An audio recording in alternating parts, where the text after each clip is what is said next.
we all please rise for the Pledge of Allegiance?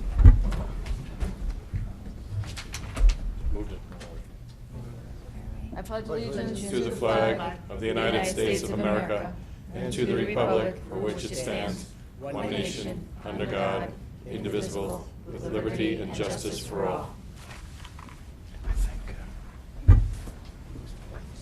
Thank you, everyone. Our first item on today's agenda is to hear, consider, and act upon the following reappointment to the Solid Waste and Recycling Commission as recommended by the Board of Selectmen, and Charlie McDonald, unaffiliated, 320 Old Mill Road, term 2016 to 2020. This is a reappointment. Mr. McDonald? Can you just come forward? I know we've all met you before, and just introduce yourself for everyone. Good evening. My name is Charlie McDonald, 320 Old Mill Road, Fairfield. Does anybody have any questions for Mr. McDonald?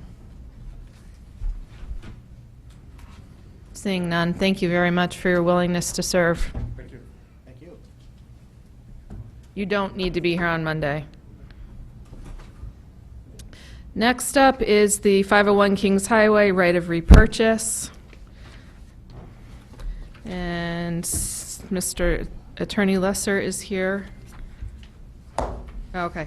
Hear and consider and act upon the following resolution as recommended by the Board of Selectmen. Resolved that the third modification of the right of repurchase by and between Rooster River Plaza LLC regarding unit number 1, 501 Kings Highway East, Fairfield, Connecticut be and hereby is approved. That matter is being presented by Attorney Lesser. Good evening, all. As you all may know, this facility that we are in, which is the Board of Ed headquarters, is a condominium, and it is currently owned by the town of Fairfield. It was purchased from Hal Fischel in 2002. Part of the deal was that he had the right, 10 years from the date of closing, to buy it back at a fixed price. As that date approached, obviously the town did not want to have to sell it back to him because we use it. And the date was extended, and it's since been extended again, and that's what this document is. It's a third modification. And what we've done is we've extended the purchase date out another 10 years. So in July of 2026, he will have the right to buy it back from us, but the price will not be a fixed price. It'll be fair market value determined by appraisal. This agreement also provides that we have the right to have him buy it from us on 18 months' notice. So that gives us a little flexibility. I suppose should we find space at some point down the road, we can ask him to buy this back from us, which we'll have to do. So it's been through the Board of Selectmen already, and it's just here for final approval. Representative Varian, then Representative Ambrose. Two quick questions. Is it a, and I'm sorry, I hadn't read this amendment yet. Is this building? Is the building a condominium, or is it No, this land? unit, the space that we, it's about 25,000 square feet. It was condominiumized, I think, when he built it, I so. see. And I then- think the whole building is a condominium, yeah. Right, multiple units within the building. Yes, And what did we have to give to get this? nothing. Nothing? He just agreed to extend it out? Yeah, we changed the terms, and, yeah, he wanted to do that, too. It was mutual. Because he didn't want to buy it right now? Is that? I don't think so, and plus, we don't really want to sell it. There is a provision in the original contract, which is still in place, that if he does exercise the option to buy it back, we have the right to lease it for 5 years, so he can't just put us out. That would be at fair market rent. Representative Ambrose. Yes, we have the right, I just got my package today. It's when I got home, so I haven't had a chance to review it, but from what you said, we have the right to have him buy it back. Oh, Yes, sir. sorry. I think that one works, too. Sorry. Yeah, okay. So Stanton, I think you said we have the right to have him buy it back upon 18 months' Yes. notice to him at Fair a market. price determined by what? Fair market, 2 appraisals. So the same, basically the same formula to be used for him buying it back. Yes. Thank you. Any other questions? Seeing none, thank you. Thank you. Next item is to hear a report from the Joint Retirement Investment Board, and Chairman Vahey is here to present to us. Evening. Does everybody have the Callahan? measurement service monthly review from June? Yes, thank you.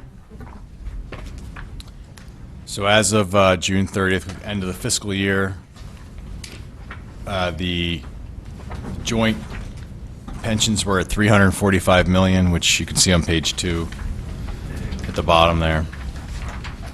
That number is since more like $350 million. As far as returns, direct your attention to the last page,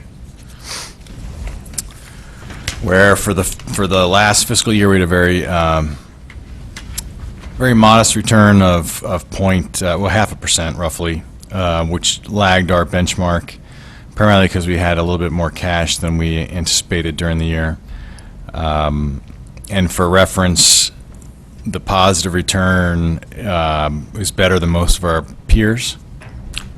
It's not fantastic, but at least it's not negative. And so far this year, we're up. Well, given November was a big month for equities, we're probably somewhere around 2.5%, maybe to 3% so far for this fiscal year. So, no other major changes to the pension in the past fiscal year. We are employing some more money. We are out of one of our hedge funds, and that's being picked in January. But other than that, I can't think of anything major that occurred in our fund during the past year. I welcome any questions. Anybody have any questions on this report? Representative Ambrose. Our investment strategy, is that changing in light of what's happening with the stock market? No, we're not tactical investors. We have a strategic plan. It's roughly, I say it's 60-40, but it's really, it's more like 60-30 with 10% alternatives, I guess. We have some real estate, I guess I would plug in there with we have private equity, some real estate, and some hedge funds that sort of make up that other difference. So, and then even within our equities, we have like international and domestic, but I mean, it's nothing fancy, and we don't overweight or underweight because we meet monthly, so it'd be kind of ridiculous for us to try and move stuff around on a tactical basis anyway. Thank you. Any other questions? Seeing none, thank you very much. Thank you.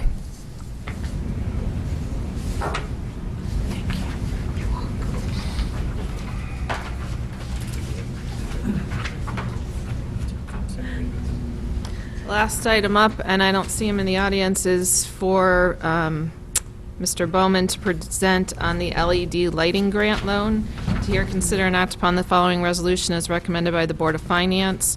Resolve that the bond resolution entitled "A Resolution Appropriating $1 Million for Costs of the Town's Comprehensive LED Lighting Program and Other Comprehensive Energy Conservation Measures, and authorizing the issuance of bonds to finance such appropriation is and hereby is approved." And seeing that there is no one here to present on that item, I guess we won't hear it. Hear it on Monday. They're not at committee, we're not going to be able to vote on it. Yeah. He's going to miss out on his grant. That's too bad. The deadline will... I don't know where he is. Should I email him? We make a motion to hear it before the meeting next week. Where is he? We could take a 5-minute break and I'll look into it, but I'm not, I don't really want to waste anybody's time. It's not fair that he's not here. No, no, it's a grant. Well, it's not all grant. Use it or lose it. It's silly. Doesn't make any sense. You have his phone. You know, I'd like to call the session back to order. Anyway, it's on now. Mr. Bowman, And I, thank you for being here. Yeah, so it's the whole No problem. 25 days. So We were prepared to hold your, pay attention now. Representative Georgitis was ready to hold it over to Monday for you, No disc in the cover. whenever you're ready. Basically, this is a project that, a little background. We've been trying to put together a comprehensive asset management plan for the town, which would include the 19 buildings that use the most power, are the oldest buildings, and look at everything from the rooftops to the underground tanks, and come up with a program that would deal with that in such a way that we could do these projects and finance it, and again, in such a way that the payback would be 7 years or less, and that there'd be positive cash flow in year one. Now, we've been working with UI on that, and we haven't got that far into it after a year, but they're financing the study. As a result of that, knowing we're doing this comprehensive study, they have this $500,000 left over at the end of this year for financing. They said to us, if you can put together $1 million plan before December 31st, we'll finance it 50% grant and 50% zero-interest loan. So doing that, we looked at the thing we could probably get the most information on and most detailed engineering on was LED lighting. So our consultant working with UI has been doing that, and we believe that between that, which could be $800,000 to $900,000, and some other work on the library, which we already have approval for and money from the RTM from a few years ago, that we can do this whole $1 million program, and it'll be done by June 30th. And that really will be the first step in this comprehensive asset management plan, which won't be ready till March. But we're jumping the gun here and trying to get this done. Usually, UI will give us a grant that runs from 20 to 25%. So getting a 50% grant is pretty significant here. And they never had $500,000 in any one year before either. So we're jumping at this opportunity and to get it done. That's the lead up to it. Now, again, it's financed with a grant of 50%, an on-bill zero-interest loan of $100,000, which is what we've been doing for the last 8 or 10 years with UI. And then they've come up with a program which is a zero-interest loan from private financing, where they buy the interest rate down to zero, and we just pay back the principal over 4 years. So basically, we'll get $500,000 in loans from those two sources at zero interest with a payback over 4 years. And the revenue payback from this program is projected to be about $120,000 a year versus $125,000 a year in terms of the zero-interest payback. So it's pretty good to a break-even point. Great. Questions? Representative Garth. Thank you. So could you tell us a little bit about the actual product? Residentially, I know there's sometimes issues with compatibility of LEDs and dimmers, and whether or not you just put a bulb in or put in a whole new fixture and all this kind of thing. Can you talk about that a little? All right. Building by building, it varies. And one of the things we're trying to work into this is it would be fixtures wherever possible. If not, it might be bulbs. But we're also trying to work in dimming capabilities to it, so and as well as daylighting capabilities. So the new LEDs systems have the ability to take advantage of a lot of things which, residential does not have, commercial, which have already been approved. And all these technologies have been approved by Department of Energy as well as independent testing agencies. And UI himself have to approve it or he won't fund it. So it's a wild plethora of type of technologies under LED to get different things done for different purposes. In Independence Hall, it's a much tougher job because in the ceilings, there's so many wires in the ceilings, it's very hard to get in there and do things. And when we do that, we're also going to reduce the number of ceiling fixtures by half, which means ceiling tiles have to be replaced. So every building's different is what it amounts to. Could I just follow up? But you are going to ensure in some way that things are compatible and you don't have. How do you ensure that? Well, what we've done, you do a lighting survey of the building. You take a look what the building uses for. Like engineering would have a different colorization scheme for lighting than it would be for offices. We made the video camera here, which I've been made to understand, also has certain, demands to make that work, and we can make that work. And the libraries have a different demand terms, where there's reading and lighting, art displays. There's a whole bunch, and that's what we're doing, building by building. is trying to get that specifically for that building for that purpose. Anybody else? Tom? Ed, just briefly, could you explain the scope of the project? I mean, how many buildings will this involve? Well, there's 19 buildings. Again, these are the buildings that, do you have the list? I don't know. The Board of Finance, I had the list of the buildings. Yeah, Yeah, we do. Okay. So we picked those 19 buildings again because those are the buildings that are a combination of the older buildings, have the highest electric use and the highest heating demand. So taking those 19 buildings, that's why we chose those buildings. okay. And if I understood you correctly, the whole idea of a payback period is actually moot, because if I understood you correctly, the savings will offset the loan. Is that Pretty much so, 120,000 projected savings, $125,000 loan.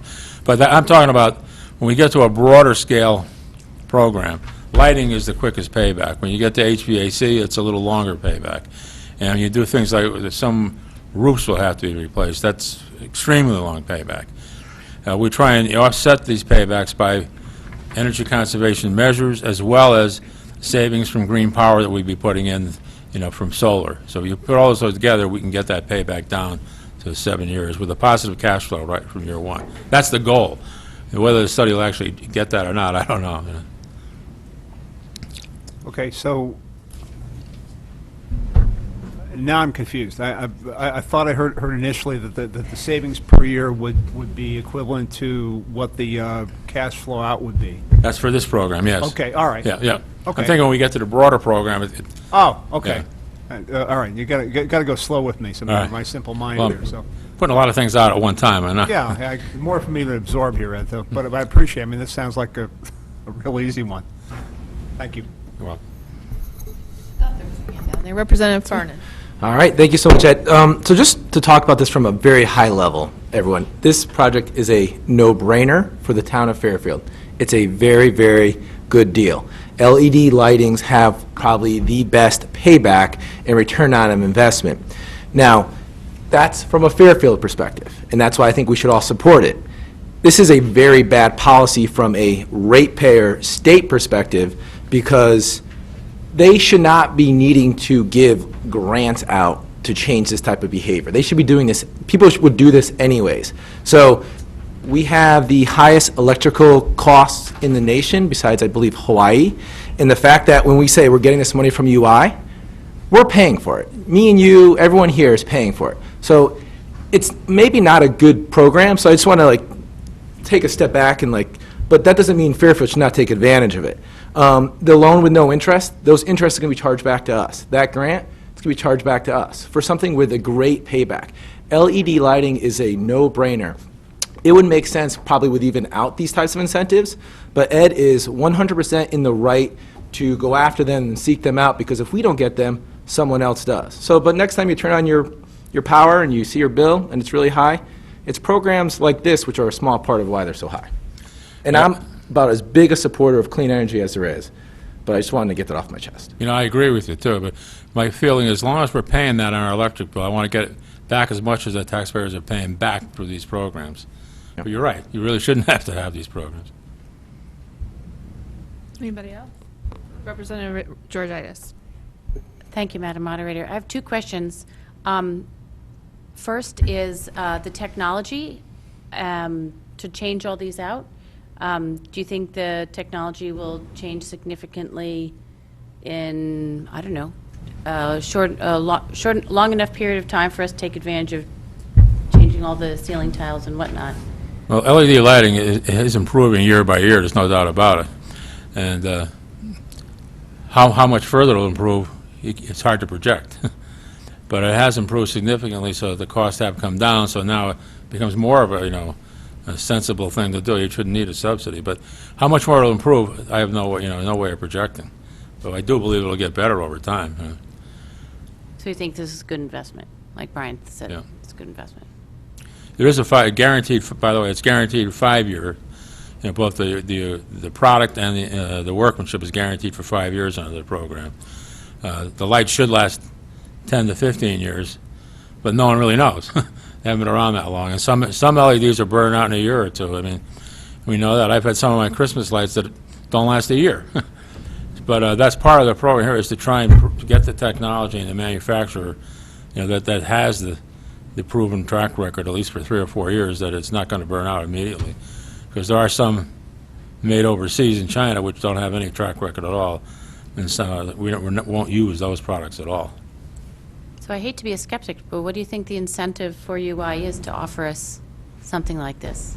There are policy in place to encourage energy efficiency. I think there's smarter policies where, at the end of the day, any policy that's trying to encourage good behavior should use the least amount of public money or ratepayer money to incentivize that good behavior, whether it's LED lighting, solar panels, giving your child a good breakfast before school in the morning, you name it, anything. I think it's a lazy old grant subsidy type policy, and I don't think the utilities are Cutting the edge? best at cutting edge in the way of encouraging energy efficient and clean energy type behavior. So it's an easy way for them to meet their metrics. But I think Ed is very smart and ahead of the curve, and we're lucky to have him to go after these type of opportunities. So that's kind of, it is what it is. It's going a little beyond that. The Public Utility Regulatory Authority has ordered the utility companies to do these kind of programs, and they charge us at our bills to pay for it. But the UI, they're not harmed by it because they don't sell electricity anymore. So they're just selling the delivery system, the wires, and how it gets here. It doesn't matter what lights we use. They don't make any money on the sale of electricity. So they're harmless for this. Pardon me? They'll hold harmless. They're not going to lose. They don't lose any money. So. And they recoup all their money for this program Right. from the ratepayers. Sweet. Good deal for them. Yeah, totally, sweet deal. Thank you very much. Anybody else? Great. Thank you very much. All right, that concludes the presentations for this evening. We can break into committee, and if you could just pass your note cards down, we'll see everybody on Monday. Are we supposed to vote?